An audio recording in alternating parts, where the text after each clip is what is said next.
Palworld, the brand new Sword of Pokemon open-world third-person shooting action-adventure crafting survival animal collecting and other popular video game buzzwords game, launched on Steam and Xbox on January 19th. It immediately sold 5 million copies in 3 days and instantly became a force to be reckoned with, while simultaneously opening the floodgates of discourse surrounding intellectual property theft in video games. Since being revealed 2 years ago, Palworld, created by a developer named Pocket Pair, has been commonly referred to as Pokemon with guns by anyone who has looked at it for more than 3 seconds. But as people dig deeper, Palworld is both a game that does enough to distance itself from Pokemon mechanically, while also being a little too close for comfort to Pokemon legally. So let's dig into this controversy and figure out what exactly is happening with Palworld. Palworld is a hit for completely obvious reasons. It kitbashes a bunch of tremendously successful genres and previously proven gameplay mechanics under a warm and inviting art style for all ages. It's got the third-person gunplay from Fortnite, the crafting and survival of Ark, and a ton of extremely Pokemon-looking but not quite exactly Pokemon from Pokemon. It also satisfies the lifelong dream of anyone who ever wanted to see Pokemon fire machine guns, and who hasn't. It's the video game equivalent of this cooking video where a mom puts McDonald's french fries, Kraft mac and cheese, and Ore-Ida tater tots into a bunch of soft tortilla shells before serving it to her kids. It's a 0 out of 10. It's crowd-pleasing junk food, but it's also comfort food, and it doesn't really matter how innovative or original it all is if the end result sorta tastes good, I guess. There are several less obvious reasons why Palworld is such a huge success. For one, on PC, where Palworld is seeing the overwhelming bulk of its sales, you can't legally purchase and play a Pokemon game. You can boot up an ancient ROM or jump through some hoops and emulate a modern Pokemon game, but Pokemon simply has no presence on the Steam store or similar platforms, since the Pokemon Company has opted instead to only release Pokemon games on Nintendo platforms and mobile devices. That means there's a massive, untapped market for Pokemon games on PC that isn't being served, and that market is clearly hungry for a thing they can't have, and honestly, most of those people simply don't care that Palworld features some especially derivative Pokemon-ish designs. They simply want a Pokemon-ish experience on PC. The Pokemon Company won't give it to them, so another company did.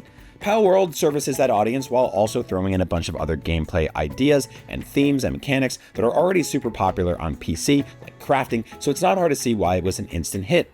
Then there's the more cynical explanation that accounts for a smaller but still valid group, Pokemon fans that are helping Palworld become a hit because they think Pokemon Company has a modern history of shipping Pokemon games that haven't evolved on the formula, run poorly on the Switch, and don't get the patches and updates they need to improve. After all, competition breeds innovation, and while Palworld being a huge hit won't immediately force the Pokemon Company to give Snorlax an assault rifle, the next Pokemon game might have better competitors on its turf and could inspire them to innovate on a series that many fans believe have grown stale and occasionally phoned in over the years. But even pushing all of those factors aside, one of the big reasons that Palworld keeps selling more and more is because people love it. As of the time of this writing, there are nearly 45,000 reviews for Palworld on Steam, and 93% of them are positive. That means Palworld is a great game in the eyes of the consumer, and confident word of mouth around games like this goes a really long way. Countless established and popular game franchises have launched on PC and have been instantly riddled with technical or networking issues in week 1 and had their user scores justifiably tanked by frustrated audiences who couldn't properly play a product they paid for.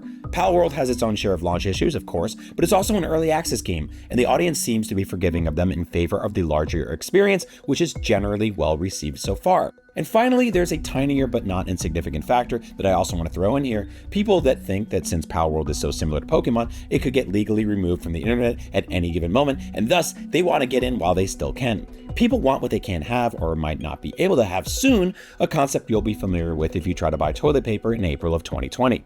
Given its success, close approximation of Pokemon, Pokemon's corporate connection to Nintendo, and Nintendo's long history of cease and desisting literally everything and anything even remotely related to their intellectual properties, you probably wouldn't be unwarranted to expect Palworld to go the way of the Doduo bird by the end of the month. That was a bad joke. I'm sorry. Had to get it out of my system. Let's keep rolling.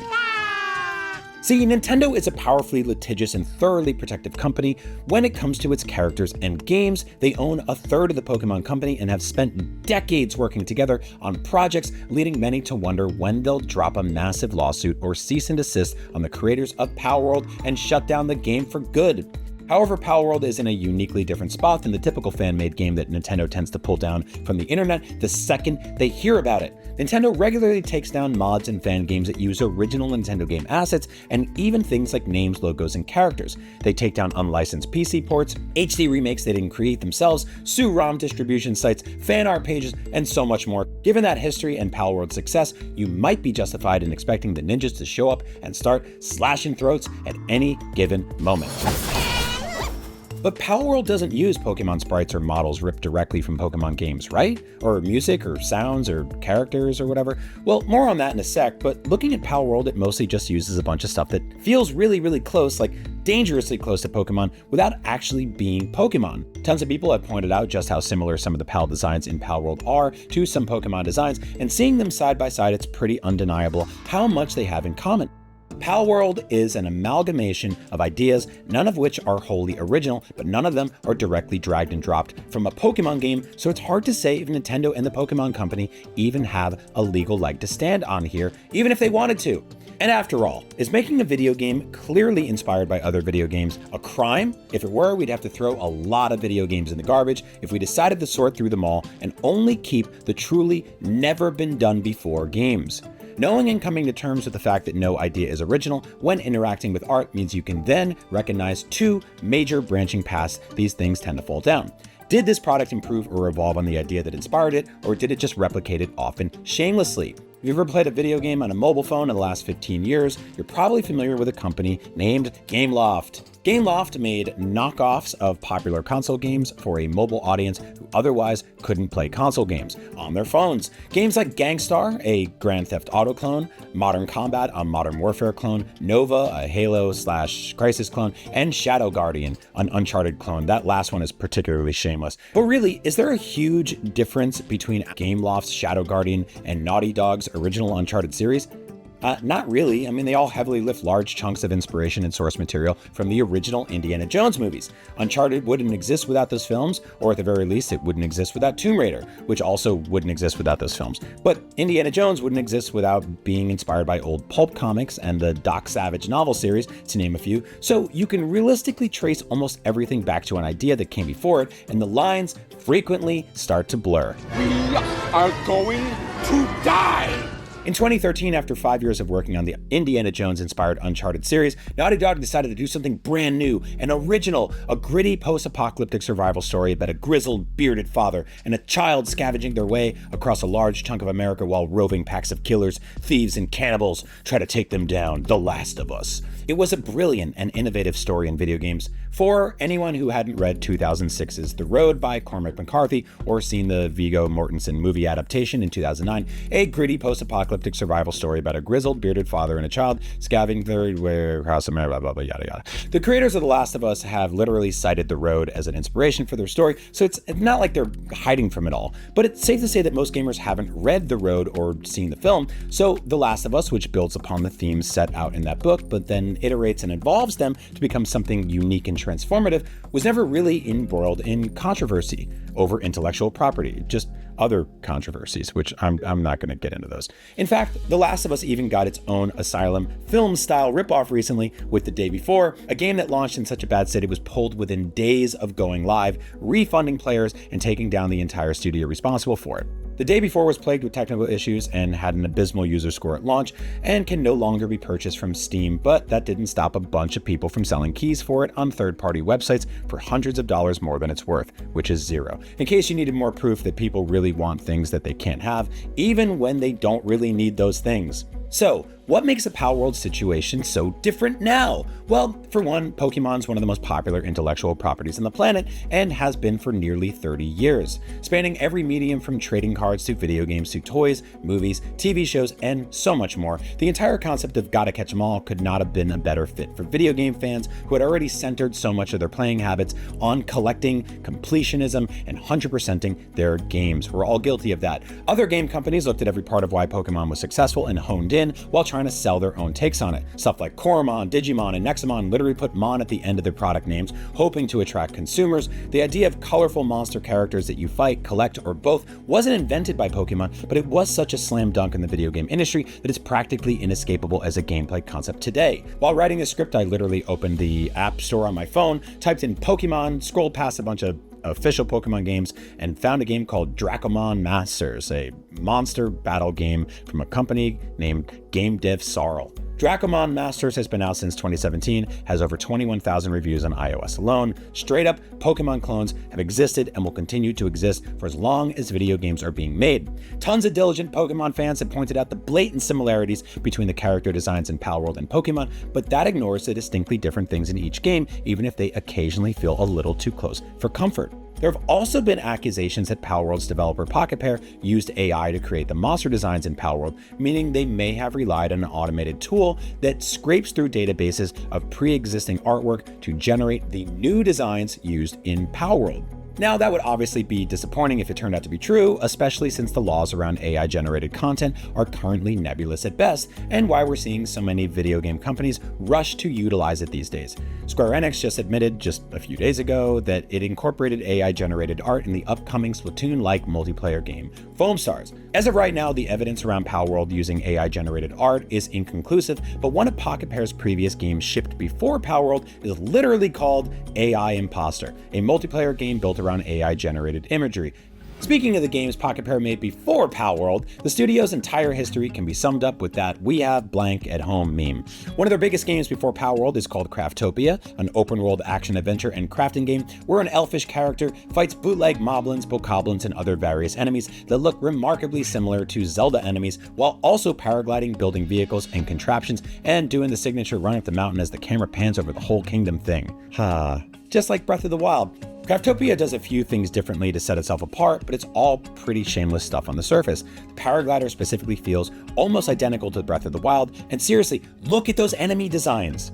Then there's the upcoming Pocketpair title, Nevergrave, which seems heavily inspired by the smash hit Metroidvania game Hollow Knight, right down to the color palette, combat, and traversal. Again, it adds enough new gameplay elements to the mix to kind of stand on its own, but if there's an argument that Palworld deserves to copy Pokemon because Pokemon games are becoming stale and phoned in every year, can the same really be said for the Hollow Knight and Zelda franchises? I mean, no, not really.